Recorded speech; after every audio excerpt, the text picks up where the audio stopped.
அதே மாதிரி இப்போ நான் சொல்றது எல்லாமே வந்து பிராண்டட்ல மாஸ்டர் காப்பி பிரதர். பிராண்டட்ல மாஸ்டர் காப்பி. நாங்கள் ஃபெராரி போட்டு வருதா, பூமா ஃபெராரி ML XL வரைக்கும் இருக்கு, ML XL XXL வரைக்கும் இருக்கு.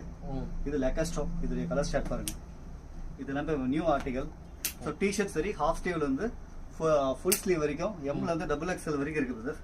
XXL 4XL வரைக்குமே இருக்கு. 4XL வரைக்கும் இருக்கு டிஷர்ட்ஸ். ஓ, இதெல்லாம் என்ன ரேஞ்ச் நான் கொடுத்துட்டு இருக்கோம். சோ ஒரு ரேஞ்ச் வரும். டி-ஷர்ட்லயே உங்களுக்கு ஸ்பெஷலான ஆஃபர்ஸ் ஐட்டம் தனியா இருக்குது. நம்ம இது எல்லாமே பிரீமியமான ஐட்டம் தான். ஆமா, இதெல்லாம் என்ன காஸ்ட்? சோ இதுவும் பாத்தீங்கன்னா வந்து வெளியில வந்து குறைஞ்ச 400 ரூபாய்க்கு 400 450 தான். நீங்க நம்மள்ட்ட வந்து 300 320 காம்போல சொல்றேன். 300 2 3 எடுத்தீங்கன்னா அந்த ரேஞ்சில எடுக்கலாம். நான் பிரதர் இது 400 இதுதான் கம்மி பிரதர். இது வந்து 250 சரிங்களா? Offer price. ஓகே. நம்ம இதெல்லாம் பாத்தீங்கன்னா வந்து ஆஃபர்ல வந்து பார்த்தா 300 கொடுக்கலாம் ப்ரோ. 300. ஆமா. ஓகே. அதெல்லாம் கொஞ்சம் நல்லா அந்த GSM சொல்லுவாங்கல, அது கொஞ்சம் GSM பிரதர். GSM சரி அதே மாதிரி ஃபிட் பிரதர். நீங்களே பாத்துக்கங்க.